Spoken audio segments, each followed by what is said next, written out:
For months, Brad, Kyle, and Trent pushed the line, mocking Amina Taylor, taunting her in the hallways, turning her wheelchair into the punchline of a joke no one dared to stop. She was an easy target, a black girl, newly disabled, surrounded by people who stayed quiet. They crossed the line more than once. And then one day, they didn't just cross it, they shattered it. But what they didn't know was that someone had been watching. Zariah Taylor was Amina's older sister and an MMA fighter with no tolerance for cruelty and no fear of consequences. What happened next couldn't be buried. They thought they could get away with it, but Zariah wasn't going to let them, not without making them suffer the same way they made her disabled sister suffer. Before we go any further, comment where in the world you are watching from and make sure to subscribe, because tomorrow's story is one you don't want to miss. The hallways had never felt longer than they did now. Amina Taylor used to weave through them like everyone else,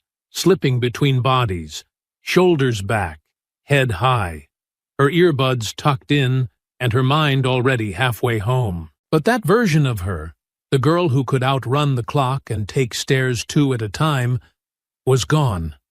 What remained moved slower now, smaller, quieter, tucked low in a wheelchair that creaked a little when she turned corners, a chair she was still learning to trust, even though it was all she had. Students passed her like she didn't exist, or worse, like she was something to pity. Eyes dropped when she looked up. Conversation stopped when she wheeled too close. And though no one said it out loud, Amina felt it in every sideways glance and forced smile that she didn't belong in the flow anymore. She was in the way, in the middle of someone else's space, in the middle of a life that had moved on without her. Only Zariah never made her feel that way. Her sister was in the grade above, but she walked Amina to class when she could, doubled back during lunch, and kept a quiet eye from across the courtyard when they weren't together. She didn't say much, Zariah never did, but when she looked at Amina, it was like everything was still okay. Like Amina was still who she used to be, even if the rest of the world refused to see it. They'd always been close, but since the accident, that closeness had turned into something else entirely. Something that carried weight. Something with fire in it. Zariah had been there when Amina came home from the hospital, saw her cry in the middle of the night when the reality settled in, helped her up the first time she fell out of the chair, held her hand through the silence that came after the pity faded and the whispers started. She never made a show of protecting her sister, but everyone knew not to test that line. At least, most people did. There were others, ones who watched Amina a little too closely when Zariah wasn't around, ones who saw the chair not as a boundary to respect, but an opening to exploit. Brad, Kyle, and Trent weren't new faces. They had been cruel before the accident, but back then it was surface-level taunts, background noise that never stuck because Amina could walk away. Now she couldn't walk at all, and that had changed the game. They hadn't come full force yet, but their presence had grown louder lately. They lurked behind lockers. They snickered when she passed. Kyle once brushed past her wheel and whispered, "You look better sitting down anyway." Brad had dropped a crumpled napkin in her lap one morning and smirked like it was the funniest thing in the world. No one stopped them. No one even looked. Amina didn't tell Zariah, not because she didn't want to, but because she already knew what Zariah would do, and she wasn't ready for that. Not yet. Her sister's temper wasn't wild or loud, but when it broke like steel. Clean. Final. Zariah had never been suspended in her life, but there was a quiet edge to her that made people think twice. Still, Amina wasn't ready to be the reason her sister crossed that line, so she stayed silent, and each day, the silence made her smaller. Most mornings blurred together now. Wake up early, struggle through the routine, ride quietly with Zariah to school, and brace herself for what the day might bring. There was no rhythm to it. Not anymore. Just moments stitched together by effort. Each one survived, but never easy. It wasn't that Amina had no friends. She used to have plenty. But since the accident, they had slipped away, some fast and some slow, like water draining through cracks she hadn't known were there. The girls she used to laugh with at lunch now offered her soft looks from across the room, the kind people gave when they didn't know what to say and didn't want to say the wrong thing. A few texted her after she came back. Most didn't. No one said anything cruel to her face, but no one stood between her and the ones who did either. And lately, Brad and his friends had stopped pretending. It started with the names: Wheels, Pity Case, Floor Crawler. They tossed them like darts in the hallway, always just loud enough to catch her ear, but quiet enough that no teacher could be sure. They'd brush too close behind her chair, slap the backrest like it was a joke, or bump the foot pedals with their shoes so the whole frame jolted forward. One time, Trent pretended to trip and sent her backpack skidding across the floor, then made a big show of laughing when she had to ask someone else to pick it up. No one helped. No one even asked if she was okay. She'd learned not to cry at school, at least not where they could see her, but the shame settled into her chest like a stone. Zariah could sense something was off, even though Amina said nothing. Her older sister's eyes would linger longer at the cafeteria door, scanning for any sign of tension. She watched who stood near Amina's locker. She noticed how her sister held her arms tighter around herself, and how her answers came shorter, with less and less of the warmth she used to have. But Zariah didn't push, not yet. She gave Amina space, assuming she'd speak when she was ready. Then came the assembly. It was one of those mandatory events where the entire school squeezed into the gym, rows of folding chairs lined up across the polished hardwood. The smell of sweat and dust clinging to the air, no matter how clean the place looked. Amina didn't mind assemblies. They gave her a chance to blend in, to sit quietly without being noticed. But this one had a different tone. It was Patriot Day, a proud annual display where veterans spoke, flags were waved, and the student body stood hand on heart, while the national anthem echoed through the speakers. Zariah had found her a seat near the front, before leaving to join her own grade section. Amina sat in silence, her chair locked, hands resting on her lap. She watched the microphone hum with static as a vice principal introduced the guest speaker, then nodded along as the gym quieted and the first notes of the anthem began. People stood around her like a tide rising. She stayed seated. It wasn't that she meant anything by it. She couldn't stand. But in that moment, all that mattered was how obvious it looked. Her head dipped, eyes staring down at her shoes as she tried to disappear into the seat. But it was too late. She'd already been seen. Brad's voice cut through the silence like a scratch on glass. "Oh, no respect for the flag," he said, loud enough for heads to turn. "Come on, you could at least try to stand up." Laughter snuck in around the anthem's final notes. A few boys near the back chuckled. A teacher frowned, but did nothing. The music kept playing. The flag kept waving. Amina sat frozen. Kyle joined in. Maybe she just doesn't believe in America. Or maybe she's just lazy. More laughter, louder now. Brad cupped his hands around his mouth like he was leading a chant. Stand up, stand up, stand up. And with every word, her face burned hotter, her chest tightened harder, until the tears pushed forward, and there was nothing she could do to stop them. She bit her lip, clenched her hands into fists on her lap, and kept her head down, hoping no one would notice. But they always did. Someone snapped a photo. Someone else whispered something cruel behind her back. The anthem ended, and as everyone sat, the sound of her quiet sobs was just loud enough to carry. She didn't remember much of what the speaker said after that.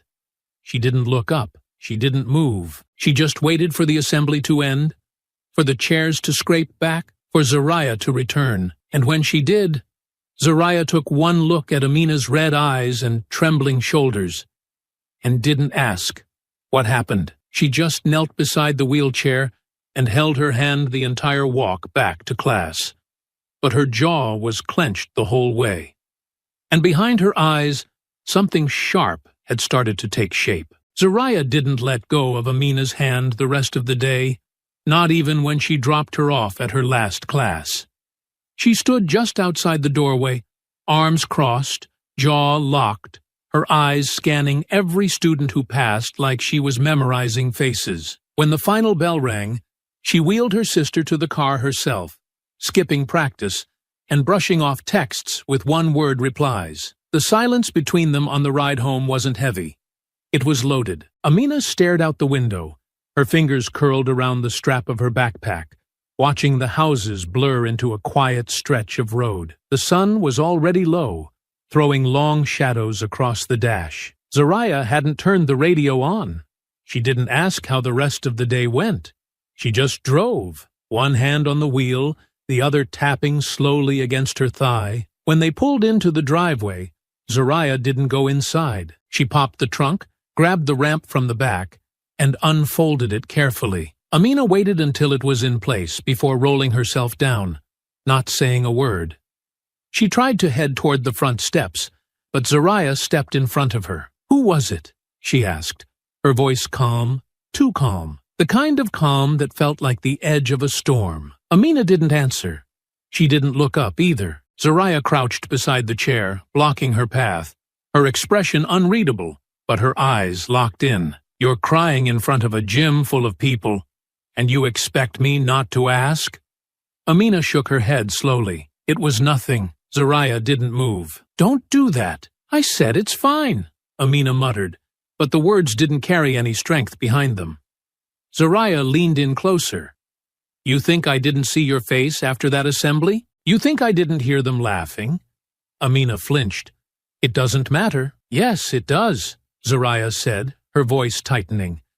"It matters if someone's hurting you. It matters if you're walking around holding it all in while they get to pretend like nothing happened." Amina looked away.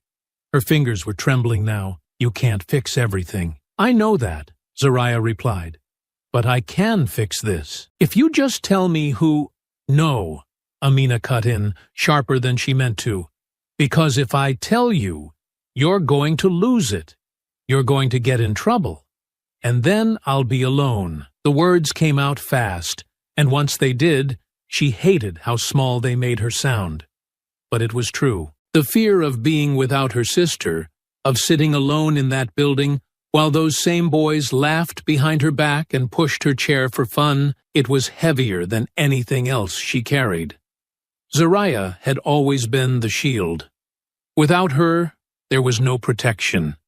There was just her, and the silence, and the chair. Zariah didn't answer right away. She stood slowly, jaw tight, arms folding across her chest as she looked down at her sister. The frustration on her face wasn't aimed at Amina. It was directed somewhere else entirely. Somewhere far away, but coming closer every day. "I'm not going anywhere," she said quietly, not as a promise, but as a statement carved from stone. "But you can't keep this to yourself. It's not safe." Amina nodded, but it wasn't agreement. It was just a way to end the conversation. Zariah stepped aside and let her through. She watched as Amina struggled with the front door, the ramp just a little too steep, the wheels slipping once before she caught herself. Zariah didn't help this time. She just stood there and watched, her heart pulled tight, her fists curled slightly at her sides. She knew her sister was hiding something, and whatever it was getting worse. That night, Amina didn't eat much. She picked at her dinner and left half of it on the plate. Zariah stayed up late, sitting in her room with the lights off, phone face down on the bed, staring at nothing. She wasn't angry at Amina. She was angry at what the world had done to her, at how quickly people had changed when her sister stopped walking, at how easy it was for cruelty to slip into the cracks and hide there, just out of reach. But Zariah wasn't going to let it hide much longer. Whether Amina told her or not, she was going to find out. The sky was overcast, the air thick with the kind of chill that clung to the skin long after the wind had passed, and Amina rolled herself across the side entrance near the gym, while most students filtered in through the front. It was a habit now, avoiding the larger crowds, the shoulder bumps, the awkward pity stares. The side door was quieter, less chance of running into anyone who'd make her day worse. Or so she thought. She made it to her locker, spinning the dial carefully, her fingers stiff from the cold.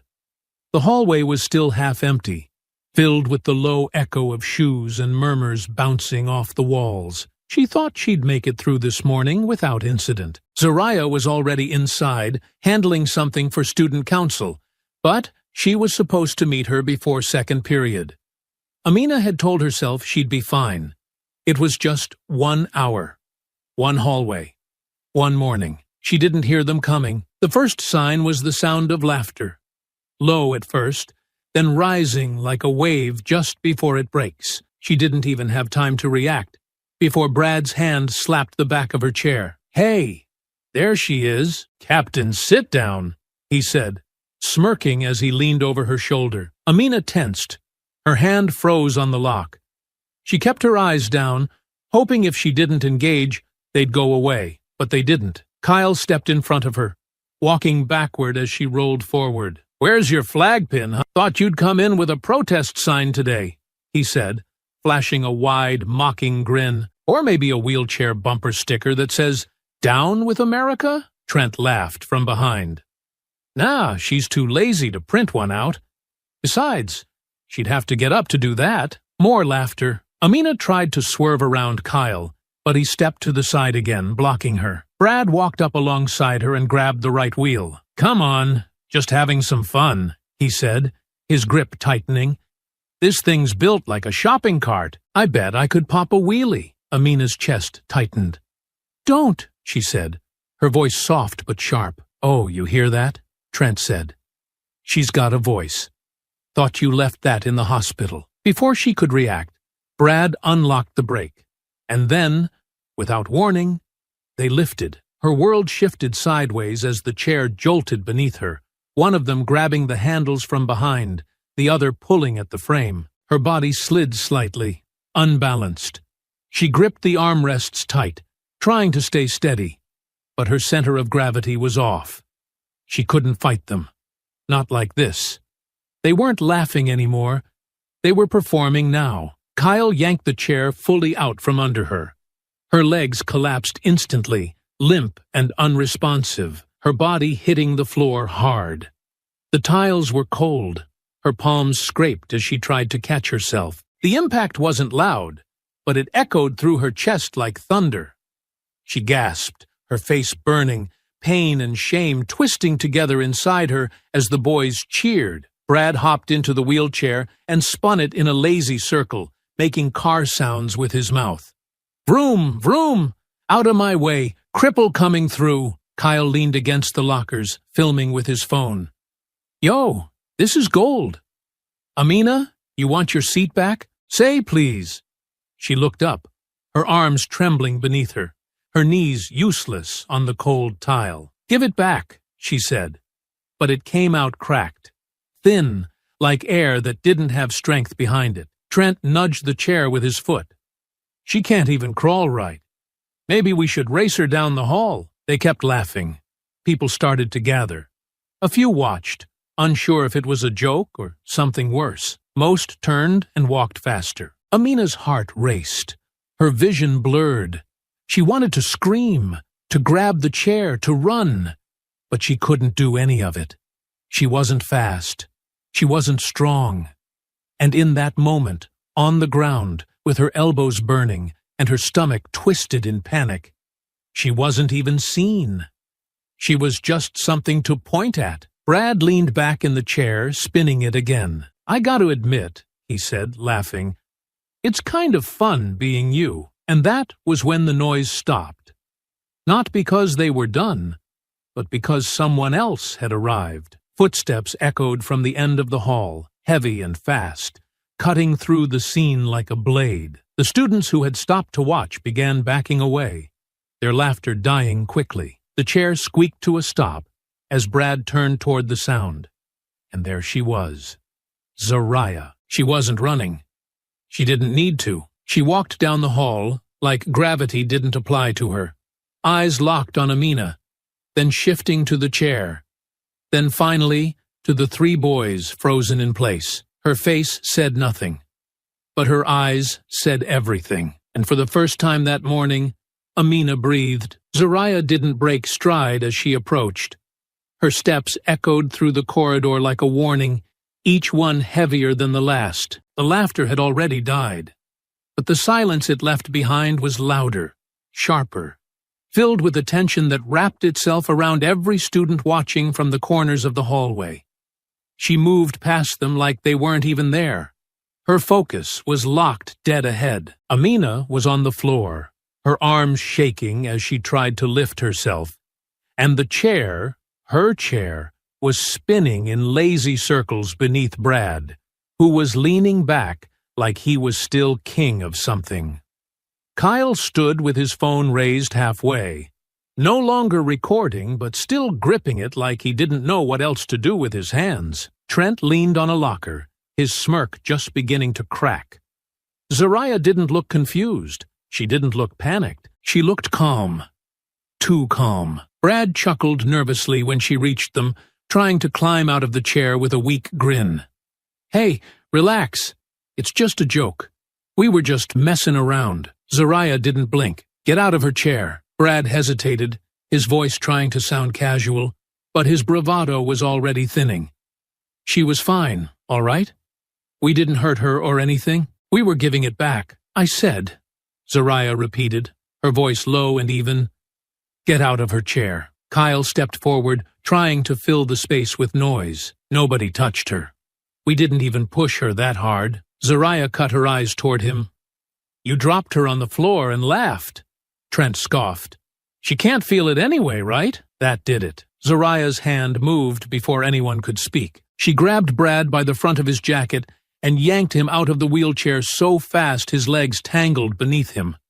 He stumbled, and before he could find his footing, she slammed him backwards against the lockers with a metallic crash that turned heads down the entire hall. He gasped, but she didn't let go. She drove her knee into his stomach once, hard, and as he doubled over, coughing, she dropped him to the ground. Kyle lunged at her, but she turned on instinct, catching his wrist mid-swing and twisting it behind his back so sharply he screamed. "You touch her again," she hissed, "and I'll break something you do feel," he thrashed, trying to swing with his free hand, but she ducked the wild punch and swept his legs out from under him.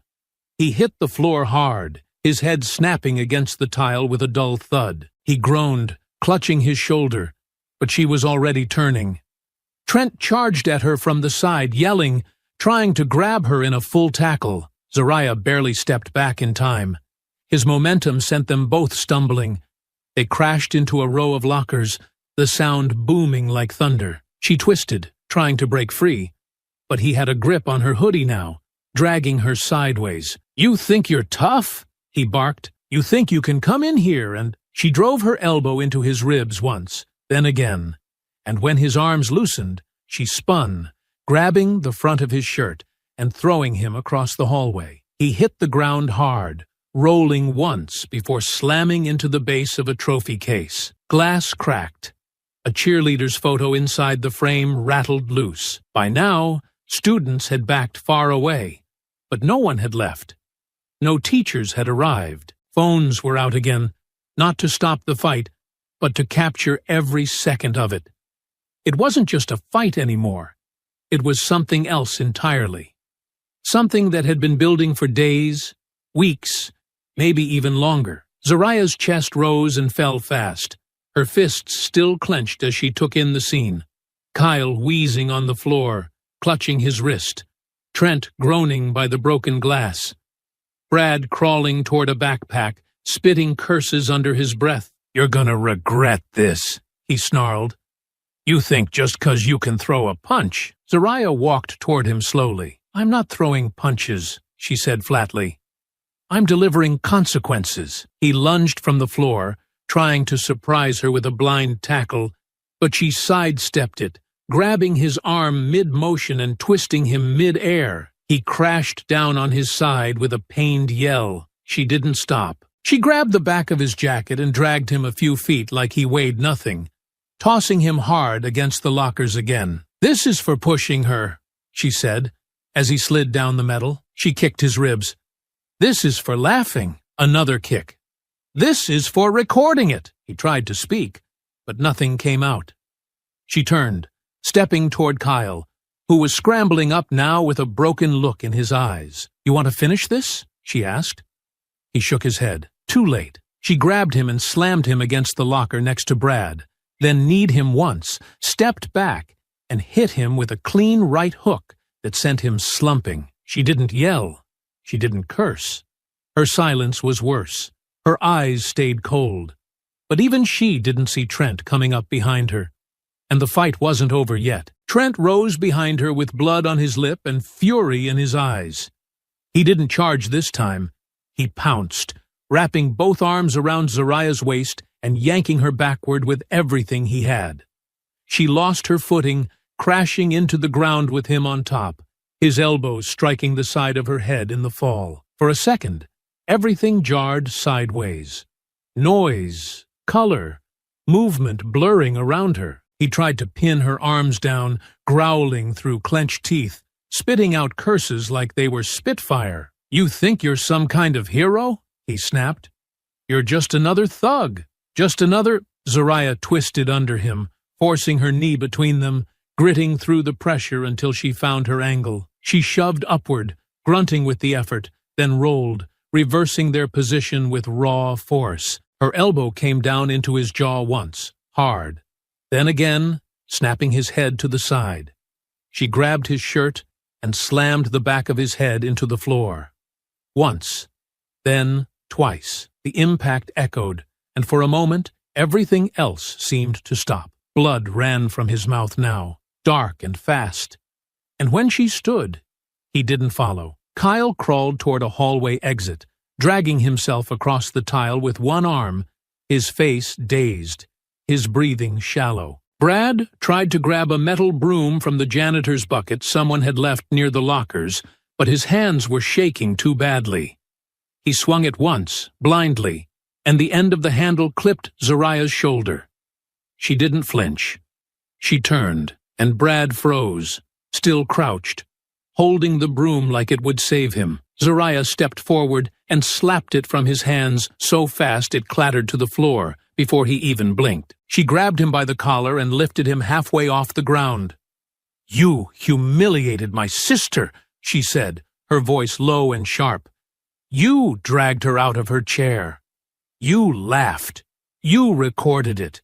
You let her lie on the floor while you played with the only thing that gives her freedom. You think I'm crazy?" He nodded fast, wide-eyed, tears brimming now. "You're right." She punched him. Not wild, not unhinged, just one clean hit to the face that snapped his head back and left him limp in her grip. She let go, and he dropped to the floor like a dropped coat. By now, the hallway looked like something out of a riot.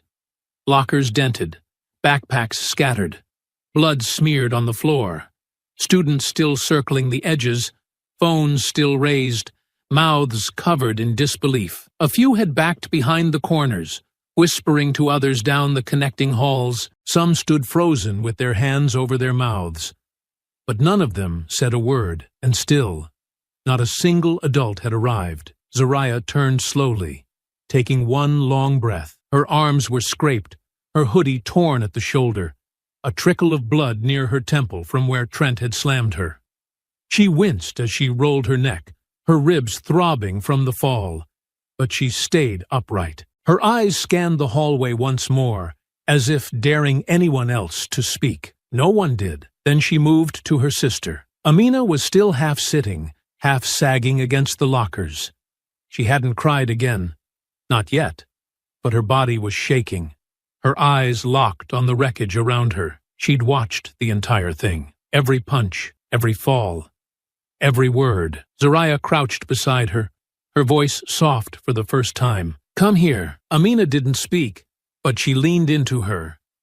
Zariah's hands were careful as she slid her arms under her sister's back and legs, lifting her slowly off the cold tile, holding her like something precious that had been dropped one too many times. She stepped around the broken glass, the fallen boys, the stairs. The chair sat tipped near the trophy case, one wheel spinning idly. Zariah set Amina down carefully, adjusting the footrests, checking her sleeves, brushing her hair back like she used to when they were little. She didn't ask if she was okay. She knew she wasn't, but she was safe now. That mattered more. The first adult finally appeared at the far end of the hall, running. Zariah didn't look up. She placed one hand on the back of the chair and started pushing. Her knuckles were bruised, her clothes torn, her breath still coming fast. But her grip on that chair? Steady and unshakable. Zariah didn't say anything as she pushed her sister down the hallway. The wreckage of the fight stretched behind them, bodies groaning, lockers dented, blood drying on the tile, but she didn't look back.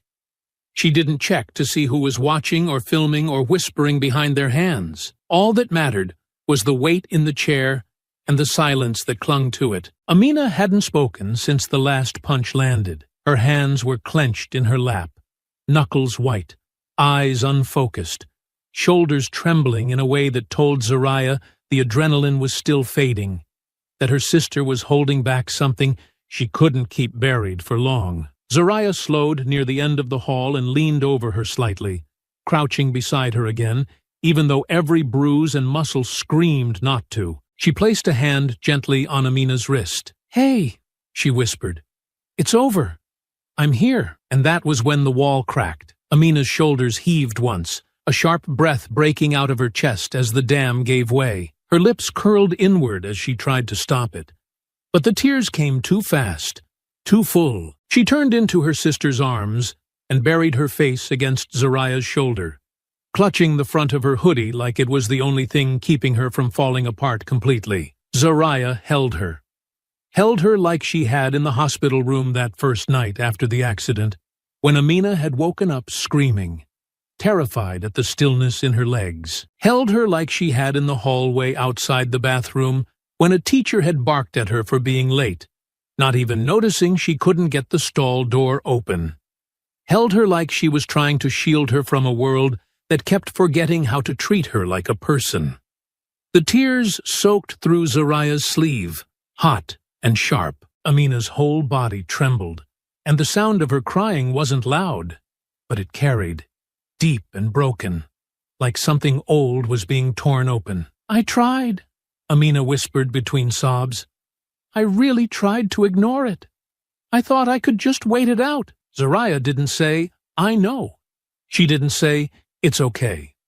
She just pulled her tighter, her chin resting against the top of Amina's head, her hand rubbing slow circles across her back. "You don't have to wait anymore," she said quietly. "They won't touch you again." Amina sobbed harder, and Zariah stayed right there, bruised and bleeding and calm now, because the only thing that mattered was the girl in her arms. Footsteps came from behind them, steady and deliberate. More than one pair, not rushed, but not casual either. Zariah turned her head slightly, still shielding Amina with her body, as two campus security officers approached from the main hallway. One of them held a radio in his hand, the other already reaching for the walkie clipped to his chest. They stopped a few feet away, giving the sisters space, but their posture left no doubt about why they were there. "Zariah Taylor?" one of them said. Zariah didn't move. The officer cleared his throat. "We need both of you to come with us. The principal wants to speak with you immediately." Amina tensed again. Her arms clutched tighter around her sister's waist. Zariah looked up slowly, locking eyes with the man in front of her. His voice hadn't been aggressive, but it hadn't carried any understanding either. Just procedure. Just protocol. Zariah stood without a word, adjusting her grip on the wheelchair. Her expression didn't change. She didn't argue. She didn't ask why. She just nodded once, then looked down at Amina and whispered, "We're going together." And with that, she turned the chair and followed the officers down the hall. Wherever this was heading, they would face it side by side. The main office was too clean. That was the first thing Amina noticed when they wheeled inside. The floor gleamed under the fluorescent lights, the walls lined with laminated posters about school pride and zero-tolerance policies, as if any of that had ever protected her from what happened just minutes ago. The silence inside felt colder than the hallway they'd just come from, and somehow heavier too, like whatever was about to be said had already been decided long before they stepped through the door. Zariah didn't speak. Her breathing had slowed, but her hands still twitched now and then, like her body hadn't quite come down from everything it had just done. The security guards didn't say a word either. They led them through the front office, past curious glances from staff, and to a frosted glass door near the back. One of them knocked twice, then opened it. "Come in." Zariah pushed Amina forward into the room. Principal Langston sat behind the desk, flanked by Vice Principal Meyer, whose glasses sat crooked on the bridge of his nose and whose expression was unreadable. Both men looked serious, not shaken, not surprised, just settled, like this conversation was a formality. Zariah stood straight, hands at her sides, eyes level. Amina sat quietly beside her, trying to disappear into the cushion of her chair. Langston adjusted a file on his desk. "Zariah Taylor," he said. "Do you understand why you're here?" Zariah's reply was flat. "Because I stopped 3 boys from attacking my sister." Langston nodded slowly, as if weighing his next words. "We've reviewed video recordings from students and taken statements from staff and the students involved. I won't deny that what happened to Amina is serious. However," Meyer cut in, "however, your response was violent, prolonged. Several students have already left campus with injuries requiring medical attention. One may have a broken rib. 2 others are concussed." Zariah didn't blink. "They're lucky, that's all." Langston leaned forward slightly, elbows on the desk. "That's exactly the problem. We cannot have students taking matters into their own hands, no matter what the reason is." "They dragged her out of her chair," Zariah said, her voice rising slightly. "They left her on the floor like trash. And I'm the problem?" "There's a line," Meyer replied firmly, "and you crossed it." Zariah's hands curled into fists. "Because I did something you wouldn't." Langston gave her a long, measured look, then glanced at the folder again. "We've made our decision.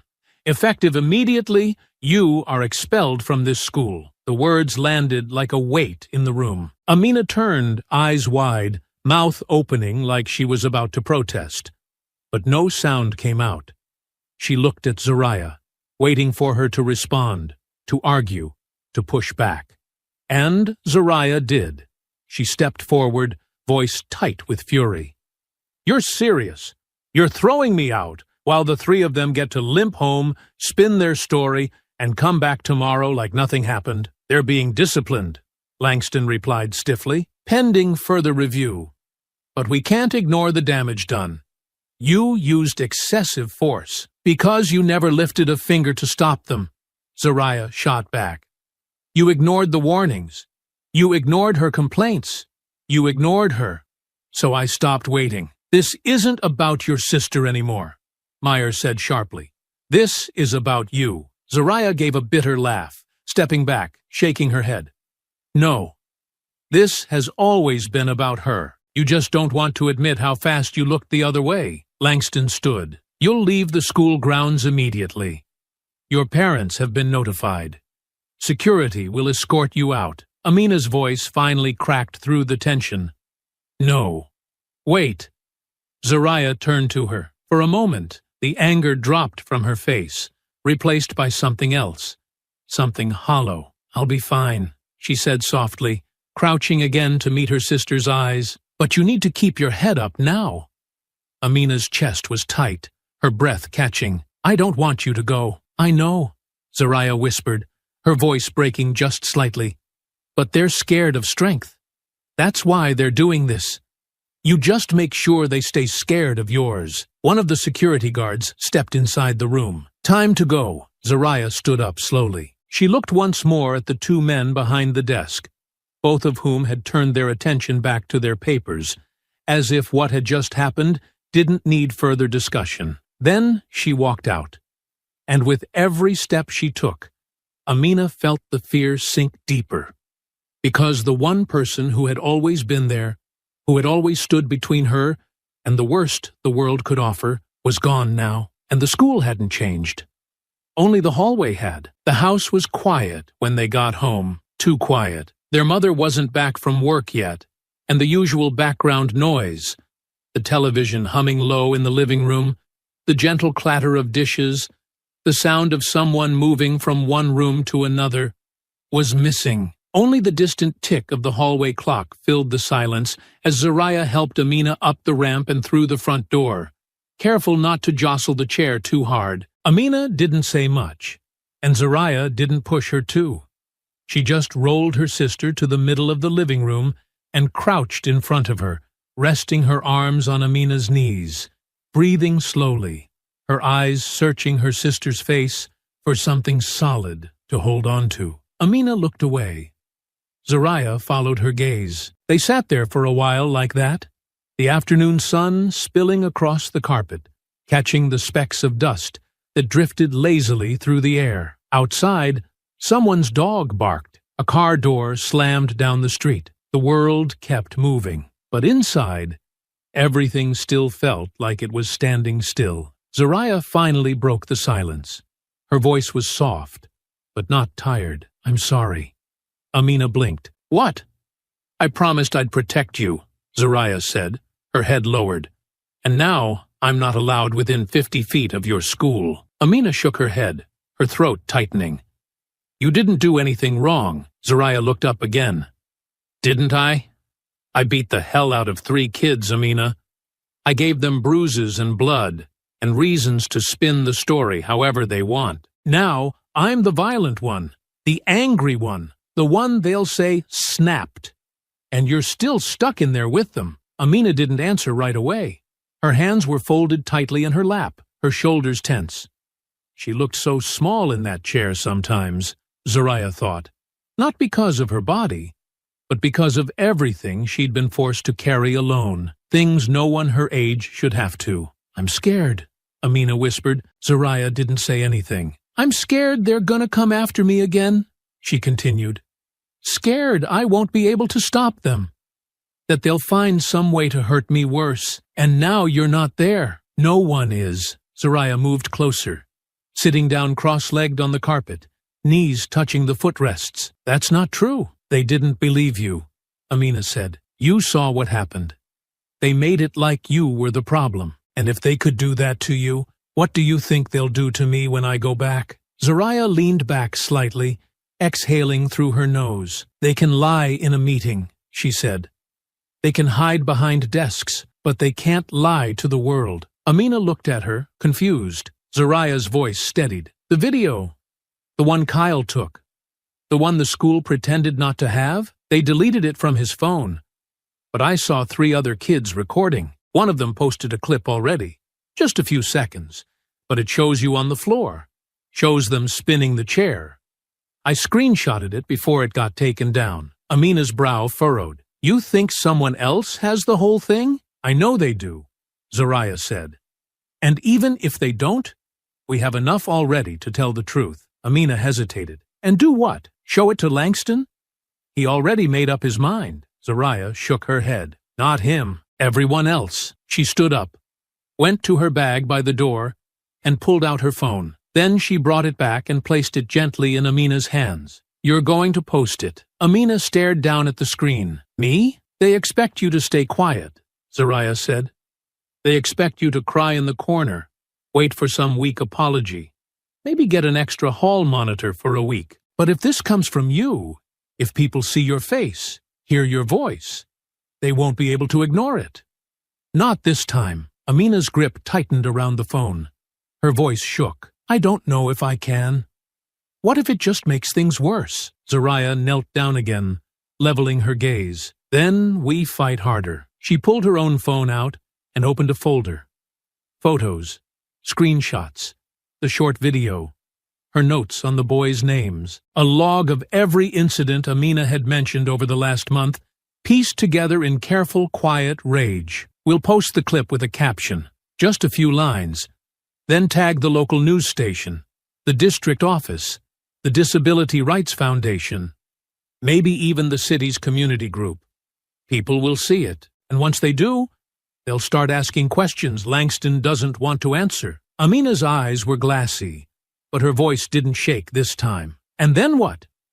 Zariah reached out and placed her hand over Amina's. Then we make sure the world hears what they tried to bury. And for the first time all day, Amina nodded without hesitation. They didn't sleep much that night. Zariah sat on the edge of her bed with her laptop open, fingers typing and retouching the post over and over again, while Amina lay curled on her side in the chair beside her, a blanket wrapped around her legs, eyes wide open and unfocused, as if staring into the future they had just set in motion. They picked the cleanest footage they had. One of the students who had filmed from across the hallway had sent it through anonymously. No name, no comment, just the raw file. It was longer than the first clip, shaky but clear. The entire hallway could be seen. Amina on the floor, Brad spinning the chair, Kyle laughing, Trent walking away like it was all harmless. No audio manipulation, no cuts, just the truth, playing out in real time. Zariah added subtitles and blurred the crowd to protect the others who hadn't said a word, but might now claim they wanted to help. The caption was short. A few sentences, nothing dramatic. This is what they did to my sister. She's disabled. She asked them to stop. They didn't. I was expelled for defending her. They're still enrolled. Please share this before they make it disappear again. They posted it in the early hours of the morning. Amina hit the upload button herself, her finger hovering for half a second before tapping the screen. Her face was calm, not numb, but focused, like she had finally found a thread she could pull, and refused to let go. Zariah posted the same video on her account. They both tagged every local outlet, every organization they could think of. It was quiet at first. A few likes, a few retweets, a comment or two. Nothing big. But by the time the sun rose and the sky began to pale behind the blinds, the numbers had already started to climb. A video share from a student with a large following brought the first wave. Then a disability advocate reposted it with a sharp caption about how systems protect bullies over victims. A local journalist followed. Then another. Within hours, people from across the city were commenting, tagging the school district, demanding answers. Zariah sat beside Amina at the kitchen table, scrolling silently through the reactions. Some were angry. Some were heartbroken. Some were outraged in ways that felt like justice finally reaching its feet. Amina said little. She just kept watching the view count rise. By midday, it had passed 100,000. By evening, local news anchors were mentioning it on the air, reading statements from the district about an ongoing investigation and a review of the incident involving several students. But those words didn't carry much weight anymore. The video had already done what it needed to. The damage couldn't be softened. Their inboxes filled quickly. Messages from strangers, teachers from other schools, parents of kids in wheelchairs who had lived through the same silence. Some thanked them, some offered help. One civil rights attorney asked if they had already begun preparing legal action. Zariah flagged that message immediately. But the most telling shift came when the principal's office called. The number popped up on their mother's phone while she was chopping vegetables in the kitchen, her back still turned, still unaware of everything that had exploded online. Zariah answered. "Ms. Taylor," Langston said, his voice clipped but tight with strain. "We'd like to schedule a meeting at your earliest convenience to discuss the current matter." Zariah didn't respond right away. She let the silence hang for a moment, just long enough to feel the weight shift back into her hands. "Sure," she said. "We'll be in touch. But next time, send an email. My sister doesn't need to hear your voice." She hung up before he could respond. Later that night, Amina stared at the screen as the video hit 500,000 views. Her hand drifted toward the keyboard, pausing over the words people had written about her. Brave, strong, resilient. She didn't feel brave. She didn't feel strong, but she felt seen. And that was more than she'd ever had inside those school walls. Across from her, Zariah leaned back in her chair, arms folded behind her head, watching the numbers keep climbing. The fight wasn't over. Not even close, but the tide was turning. And for the first time since it began, it was the bullies who would have to answer, not them. By the next morning, the school couldn't pretend anymore. Emails flooded the district's inbox. The voicemail box for the front office filled before noon. News vans parked across the street from the school entrance, their antennas rising over rows of parked cars, cameras pointed toward students as they walked inside, hoping to catch someone willing to talk. And while the staff did their best to keep a lid on it, ushering students inside quickly, instructing teachers not to discuss the video in class, it was already too late. The damage had reached the surface. Everyone had seen it.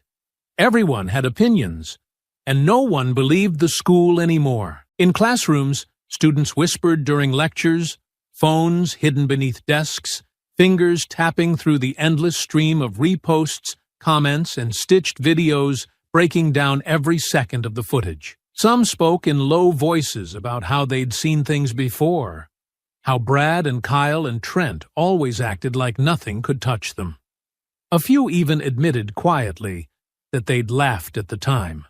They didn't laugh anymore. By mid-morning, a second video surfaced, this one from a different angle, showing the moments just before the assault, the way Amina had tried to wheel away, the way Brad had stepped in front of her, the smirk on his face when he leaned into the handles and unlocked the brakes.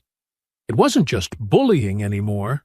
It looked like assault. That afternoon, Zariah and Amina were called into a meeting at the district office. This time, it wasn't just Langston and Meyer behind a desk.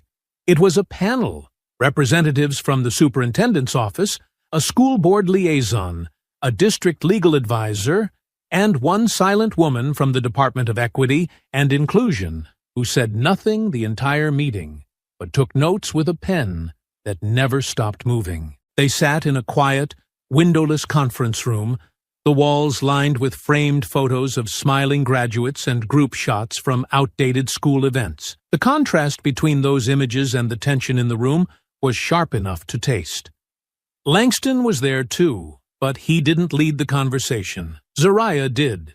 She came with notes, names, timelines, incident logs, screenshots of comments, quotes from teachers who had witnessed things but never acted. She laid everything out in calm, measured words, her voice never shaking, her posture never folding. And beside her, Amina sat still in her chair, silent but present, her eyes focused on every person at the table, like she was seeing through the polished wood and rehearsed sympathy. "You expelled me for protecting my sister," Zariah said, her voice even. "And you let her walk back into that school the next day with the same boys who pulled her out of her chair. You didn't review footage. You didn't speak to her. You didn't do anything except punish the person who made you look bad." One of the board members shifted uncomfortably. "We understand that mistakes were made, and we're conducting a full review." "You're not reviewing anything," Zariah interrupted, her voice rising slightly. "You're reacting because you got caught, because the world saw what you refused to see." The silence afterward was thick and long. Then the legal advisor spoke. "We've reviewed the footage and documentation provided. We've also spoken to additional students.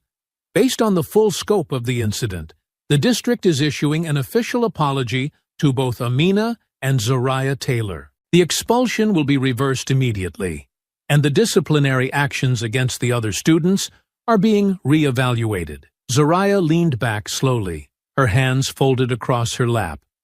"Re-evaluated isn't good enough." The board member cleared her throat. "We're in the process of formal expulsion hearings for all 3 students involved." "And what about the staff who ignored the warnings?" Zariah asked. "We've opened an internal review," the legal advisor said, "and we are revisiting our training programs for disability awareness and intervention. It wasn't everything. Not yet." but it was the first time anyone in that room had acknowledged what happened in full. Amina didn't speak during the meeting, but when it ended and the room began to clear, the woman from Equity and Inclusion stood beside her and said, "They only move this fast when they're afraid." And for the first time since it started, Amina smiled. It wasn't big, it wasn't long, but it was real. Outside the building, reporters stood waiting, microphones in hand, cameras rolling, and this time Zoraya didn't flinch when they called her name. She stepped in front of the lenses with her chin high, Amina by her side, and spoke with the same clarity she had in that meeting. She didn't rage, she didn't cry, she just told the truth. And when the story aired that night, on every local channel, across social media, through articles and interviews and panel discussions, the message was clear.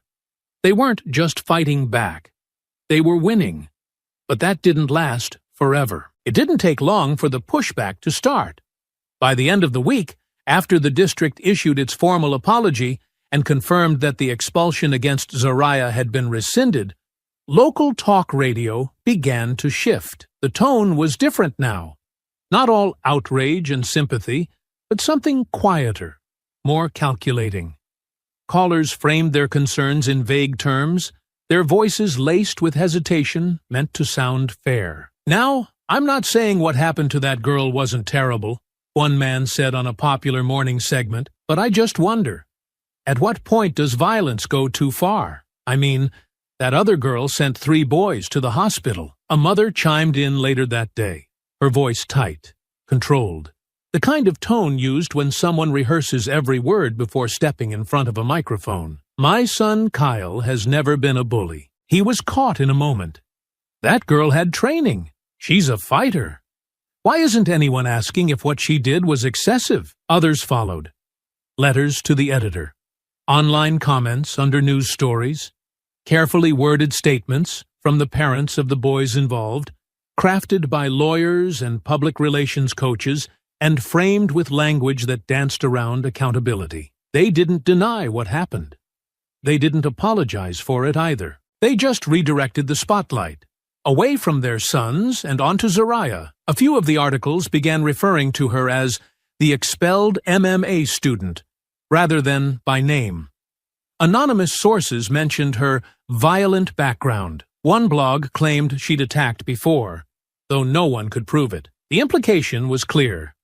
Maybe Amina was a victim, but Zoraya, she was dangerous. Zoraya read every headline.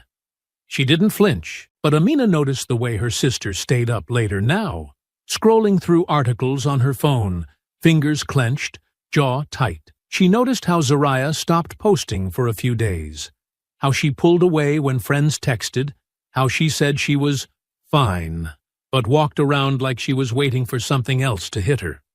It hit Amina harder, because while Zoraya had always been the one who fought, who stood tall and took the heat, Amina knew the toll it took to be misunderstood by choice, to be turned into something ugly by people who never looked you in the eye. They were doing it again, just with bigger words, louder platforms, cleaner suits. At school, a few students started wearing red wristbands, a color tied to the varsity team, a quiet show of support for Brad and the others. A few muttered things in passing. One boy said Zoraya got lucky that she wasn't behind bars. Another laughed and said Amina should be thankful anyone talked to her at all. None of them touched her. But the air had changed. The principal sent out a memo reminding students to treat each other with compassion and to avoid taking sides during what he called a delicate and polarizing situation. Zoraya tore it off the bulletin board when she saw it and tossed it into the trash. "They want a clean ending," she told Amina that night. "They want it quiet, a nice little press conference and a lesson learned, and everyone goes back to class like it never happened." Amina looked up at her. "But it did happen." Zoraya nodded. "That's why they're scared. Because we're not letting them wrap it up." The next morning, a legal filing went public. Amina Taylor versus the District Board of Education. A civil suit alleging failure to protect a disabled student, willful negligence, and systemic inaction toward repeated harassment. The attorney who had messaged them after the first video had filed it on their behalf. Zoraya didn't speak during the press interview. She stood behind her sister, hands folded, face steady. Amina did the talking now. Slowly, carefully, clearly. She told the room that it wasn't about revenge, that it wasn't about attention, that all she wanted was safety, fairness, and dignity, that she hadn't had those things since the moment her chair became a target. After the interview, reporters crowded around again. Some of them asked about the wristbands, about the new rumors, about the pushback from the boys' families. Amina answered the same way every time. I can't walk away, so I won't back down either. And in that moment, even as the spin machines turned and the parents scrambled to protect their sons' images, it was clear that something had shifted for good. Because now, it wasn't just Zoraya who fought, it was Amina too. It happened outside the district building 3 days after the lawsuit was filed. The weather had turned colder, the wind sharper around the edges, and the sky hung gray overhead, like it hadn't decided whether to rain or just make the city feel heavier. Amina and Zoraya had just finished a short meeting with their lawyer. Updates, nothing urgent, when they stepped outside into the small parking lot tucked behind the building. The cars were lined up tight, boxed between a chain-link fence and a row of sagging hedges. That's where she saw them. Brad and his father. The boy stood stiff near the passenger side of a black SUV, hands stuffed in the pockets of a varsity jacket he hadn't earned back yet, his face pale but tight, with something that looked like anger stretched too thin to hold itself together. His father leaned against the hood of the car, tall and broad, a thick-necked man with salt and pepper stubble and a suit jacket worn like armor. His arms were crossed, his jaw set hard. The kind of man used to getting his way with a voice raised in the right room. Zoraya slowed, but Amina didn't. She wheeled forward, not fast, not reckless, just steady, and when she came to a stop about 10 feet from them, she didn't flinch. Her hands rested lightly on the rims. Her expression was calm.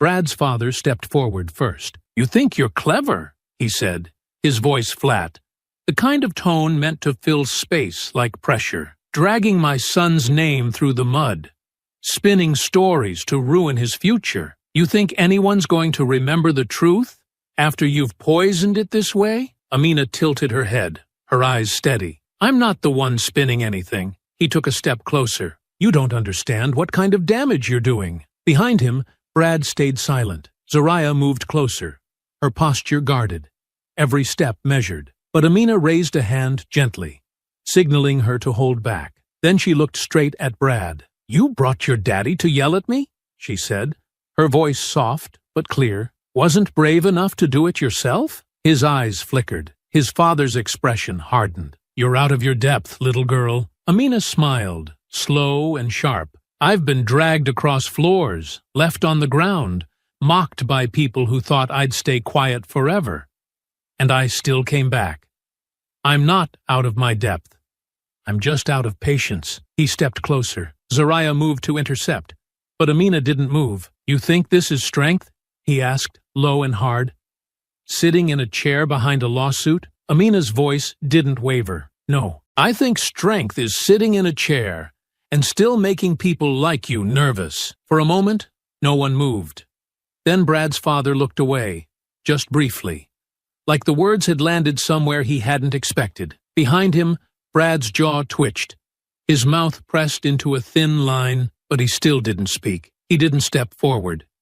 He didn't apologize. He just stood there, shadowed by the man who had clearly taught him how to fight only when the odds were stacked in his favor. Amina leaned forward slightly in her chair. "I'm not scared of you," she said. "And if you think showing up here's gonna stop me from telling the truth, you really don't understand who you're dealing with." The man stared for a moment longer, then glanced over at Zoraya. Whatever he saw in her eyes made him pause. He stepped back without another word, nodded to his son, and turned toward the car. Brad followed. He glanced back once, just for a second, But Amina had already turned away. By the time the SUV pulled out of the lot and disappeared around the corner, the wind had picked up, tugging at the edges of her coat and rustling the dry leaves that skittered across the asphalt. Zariah stood beside her in silence. "You okay?" she asked finally. Amina nodded, eyes forward. "I'm just tired of people thinking they can scare me." Zariah gave a quiet laugh under her breath. "They're scared," she said. "That's why they showed up." And neither of them said it out loud, but they both felt it, deep and certain, like a wire pulled tight between them. This wasn't the end, but it was no longer a fight for survival. It was a fight they were starting to control. By the following week, things stopped being manageable. The school's strategy of silence, of controlled statements, deflective language, and shallow gestures no longer worked. Every time they tried to issue a neutral press release, it was torn apart in the comment sections, dissected by local news panels, mocked on social media. Every delay looked like guilt. Every carefully worded sentence that failed to name the boys directly was seen for what it was: cowardice wrapped in bureaucracy. But it wasn't just the video anymore. A new recording surfaced, this one older. Grainy audio from a classroom, posted anonymously, but it was unmistakably Brad's voice, laughing, calling Amina dead weight under his breath, while another boy whispered something too low to hear, followed by stifled laughter. A teacher had clearly been in the room, but said nothing. You could hear the dry erase marker squeaking on the board in the background while it all happened. The clip spread faster than the first, because now it wasn't just the cruelty. It was the cover-up. People started speaking out. A former student posted a long thread about how she'd been harassed her senior year, and the school had investigated, but told her not to ruin anyone's future. Another mentioned Kyle getting caught with a bottle of liquor in his gym bag, and walking out of detention 2 days later with no mark on his record. A boy shared that Trent had broken his glasses in the locker room during freshman year, and the coach told him not to report it unless he wanted to stir the pot. It was all coming loose. And the boys' families knew it. The lawyer representing the Taylors received an unexpected call, an offer for early settlement, with no admission of wrongdoing, but a promise to discuss financial compensation and systemic reform. The number they floated was large. Enough to tempt silence, enough to make everything disappear, at least publicly. But Zariah and Amina weren't interested in vanishing. Their lawyer turned it down. Instead, she went public with the fact that a settlement offer had been made without accountability. That same evening, a televised debate aired between two legal analysts, one of whom read a portion of the offer aloud on air. The backlash was swift. Parents from the school began calling for administrative resignations. A petition demanding the firing of Vice Principal Meyer reached 25,000 signatures in a single weekend. Disability rights organizations began planning a rally in front of the school district building. Reporters now waited daily outside campus. And in the middle of it all, Amina stayed steady. She went to class every day. She spoke when asked. She gave a short interview for a national podcast. She answered a question at a town hall. She didn't yell. She didn't cry. She didn't retreat. She just kept showing up. Zariah, reinstated but choosing not to return to the school, kept working behind the scenes, organizing interviews, sending statements, coordinating with advocacy groups who were now treating Amina as a figurehead in a growing movement far beyond their city. For every headline the boys' families tried to control, Zariah made sure a louder, truer one replaced it. One evening, Amina sat at the table scrolling through her phone when she saw a new post. A boy from school, one of the quiet ones who had never said a word during all the bullying, had posted a short video of himself staring into the camera. "I should have helped her," he said.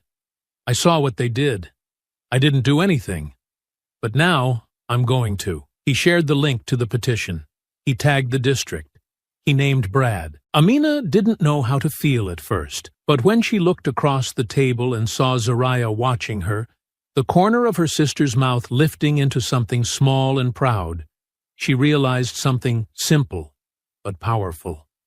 They were being heard, not because they begged for attention, not because they played nice, but because they didn't stop. And now the truth had a momentum of its own. It was no longer just about what had been done. It was about what came next.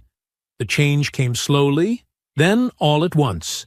It started with the hearing notices, letters sent to the families of Brad, Kyle, and Trent, informing them that formal expulsion procedures had begun. The school board had voted unanimously to move forward after reviewing the compiled evidence, witness statements, and public outcry. The district made the announcement in a short press release, released just before the weekend, to soften the impact. But the news didn't soften anything. Reporters got the story before the school could control it. Within hours, headlines flooded local and regional outlets. School moves to expel students involved in disability abuse incident. Photos of the boys from last year's sports banquet began circulating online. In some, they looked smug, arms around each other's shoulders, trophies in hand. In others, they looked younger, almost harmless, but the captions under the images told a different story now. The comment sections weren't kind, and while their parents still tried to spin it, interviewing through lawyers, issuing statements about due process and forgiveness, the community had turned. Coaches distanced themselves. Alumni stopped defending them. Even some of the teachers who had been silent started quietly voicing support for what the Taylors had done, as if the winds had shifted just enough to make truth feel safe to stand beside. For the first time since the fight, Amina felt like she could breathe inside those school walls. The tension didn't vanish completely.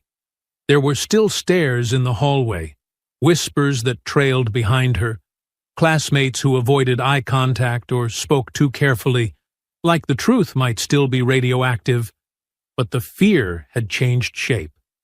It wasn't lodged in her chest the way it had been before. It didn't grip her hands when she turned corners, or sit on her shoulders when she passed certain lockers. It had moved. To them. Brad stopped coming to school 2 days before his hearing. No explanation. No one said it out loud, but everyone knew. Kyle and Trent followed soon after. Their lockers were emptied one morning before the first bell. Someone said their parents had requested early withdrawals. Someone else said they'd been told not to show up. The principal released another statement. Short, cautious. We remain committed to a safe learning environment for all students. We take allegations of harassment seriously and will continue to uphold our policies. It sounded tired now, too late. Zariah read it and didn't even bother to respond. Instead, she focused on preparing for the next step. The lawsuit was gaining traction. National organizations had started calling. Disability rights leaders wanted to meet Amina. Civil rights groups were amplifying the story. A local university invited the sisters to speak at an upcoming panel on equity in education. Their mother sat them down at the kitchen table one evening after dinner. Her voice calm but firm. "You've already changed things," she said, "and I'm proud of both of you. But just make sure you're still living your lives. Don't let this take everything." Zariah nodded, serious as always. But Amina just smiled. "Maybe it already did," she said. "But now we're the ones deciding what to do with it." That weekend, Amina returned to the gym where Zariah trained. It had been a long time since she'd watched her sister move like that. Controlled, sharp, deliberate. Zariah sparred carefully, never showing off, but always steady, always precise. After the session ended, she handed Amina a pair of gloves, smaller, padded, soft. "You don't have to hit hard," she said.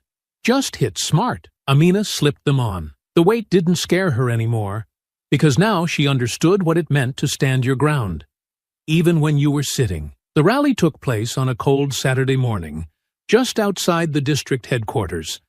And by the time Amina and Zariah arrived, wrapped in coats and scarves against the wind, the sidewalk was already filled. Signs bobbed above heads in steady rhythm. Protect disabled students. We stand with Amina. Accountability isn't optional. Some were handwritten, others printed by local organizations who had shown up not just to support, but to demand. There were parents and students, activists and teachers, legal advocates and neighbors, all gathered in a quiet but powerful show of force, their presence speaking what their voices soon would. At the edge of the gathering, a makeshift podium had been set up near the front steps of the building. Behind it, a banner stretched across the stone wall. No more silence. No more excuses. Zariah stepped up first, her voice calm and measured, cutting through the cold without needing to shout.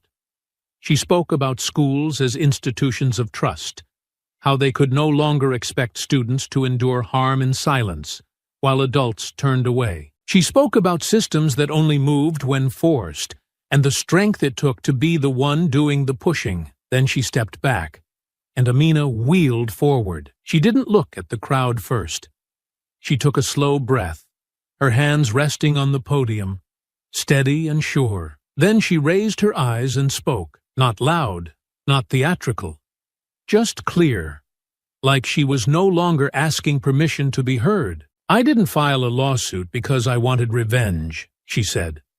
I filed it because I didn't want this to happen to the next girl in the chair, or the next boy, or anyone who gets laughed at and ignored until they finally break. The crowd was quiet, listening. I filed it, she continued, because no one should have to get hurt, get filmed, get dragged across the floor and still wonder if they'll be believed. No one should have to lose their sister from school just to get someone to notice. Applause didn't explode.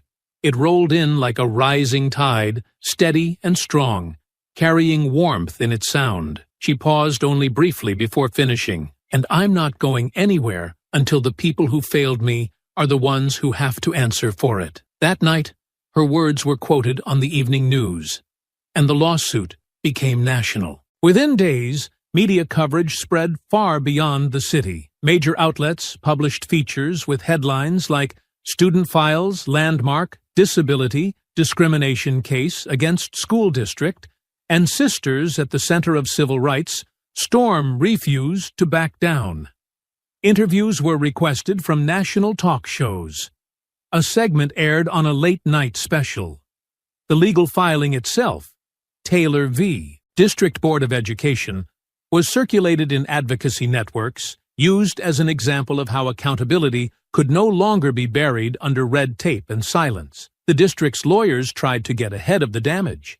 They reached out again with a revised settlement offer, but this time it wasn't buried in disclaimers. It included a formal acknowledgement of wrongdoing, a detailed action plan to reform staff training, and a substantial financial offer that would fund both Amina's continued care and a new disability equity program that would bear her name. This time, the Taylors listened. Their attorney went through the offer carefully. Zariah asked every question she could think of. Amina said nothing for most of the meeting, just sat quietly, watching her name printed across the paperwork, the shape of her story now etched into official documents. I'll agree, she finally said, if they sign it in public. The attorney smiled, and the district did. The final agreement was signed in a public session, not behind closed doors. Cameras were allowed. Journalists attended. The superintendent read a statement acknowledging the district's failure to protect Amina Taylor from sustained harassment and abuse, recognizing Zariah Taylor for stepping in when adults had failed and committing to long-term systemic reform. It wasn't just a win, it was a shift. And afterward, Amina didn't celebrate. She didn't cry. She just sat with her sister on the front steps of the building, the crowd thinning behind them, reporters drifting away, the sky softening to a pale gray as the day settled down. Zariah handed her a bottled water and sat beside her in silence. You did it, Zariah said quietly. Amina shook her head, just slightly. We did it, And while neither of them said it out loud, both understood the same thing in that moment. The story wasn't about revenge anymore. It was about what came next, what they'd build with the space they'd carved out, and how many more would follow the path they'd forced open. The dust never settled completely, but it did begin to clear. The news cycle moved on after a while, shifting its spotlight to another city, another story. The cameras left the school parking lot, the reporters stopped calling as often, and the comment threads grew quieter. But for Amina, the silence wasn't the kind that erased what happened. It was the kind that made space for something new to take root. She still wheeled down the same hallways, past the same lockers, sat through the same classes. But the weight had changed. It no longer pressed against her shoulders or curled in her stomach like it used to. People still watched her sometimes, but the looks were different now. Curious, careful, even respectful in a way that didn't feel forced. A few students who had never spoken before now stopped her to ask questions about advocacy projects. Some asked about joining the mentorship group she was building with the help of a local nonprofit. One teacher asked if she'd be willing to help redesign parts of the school's disability access plan. They wanted to hear from her, not out of pity, but because they had started to understand she knew what they didn't. She hadn't expected to enjoy that feeling, but she did. She liked the planning, the clarity, the way ideas took shape on paper and turned into something real. She liked knowing that her voice could shift a conversation, change a policy, open a door. For the first time since the accident, she felt useful in a way that wasn't just about surviving the day. She wasn't clinging to the edge of things anymore. She was building something inside them. And she wasn't alone. Zariah kept showing up, not at school, but everywhere else that mattered. She trained in the mornings and helped Amina in the afternoons. They met with community organizers. They drafted proposals. They planned summer workshops. It wasn't always easy, but it was theirs. Every meeting, every late-night email, every small win, they were stitching something back together. Something stronger than what had been lost. One afternoon, as they sat at the kitchen table sorting through a stack of notes and program flyers, their mother stepped into the room holding her phone. She looked at Amina, then gently placed the phone down with the screen facing up. A headline stretched across it in bold black text. 3 former students disqualified from university admissions following expulsion review. Amina read it slowly. Beneath the title, the article explained how the colleges Brad, Kyle, and Trent had been accepted to had rescinded their offers after learning of the full extent of the harassment and the terms of their expulsion. Their athletic scholarships had been pulled. At least one of the boys had tried to appeal, citing unfair media influence. But the decision held. There were no photos in the article, no quotes from the boys or their families, just the facts, laid out plain and final. Amina stared at the screen for a long time. Zariah didn't say anything. She didn't need to. Eventually, Amina looked up. "I thought it would feel different," she said softly. "Does it?" her mother asked. "I don't know," Amina said. "It doesn't feel like revenge, just like the end of a chapter." Zariah nodded. That's all it ever needed to be. They sat there a while longer, not celebrating, not gloating, just letting it settle. The weight of justice, when it finally landed, didn't come with fireworks or shouts. It came quiet, steady, heavy in the right places. Later that evening, Amina wheeled out to the back porch with a blanket wrapped around her legs and a notebook in her lap. She scribbled notes for the next meeting, topics for discussion, speakers to invite, questions she wanted to ask. The porch light buzzed above her. The wind was cool, but not bitter. For the first time in a long time, she didn't feel like she was chasing after a version of her life she had lost. She felt like she was finally living the one she had grown into. And it didn't scare her anymore. I hope you enjoyed that story. Please share it with your friends and subscribe so that you do not miss out on the next one. In the meantime, I have handpicked 2 stories for you that I think you will enjoy. Have a great day.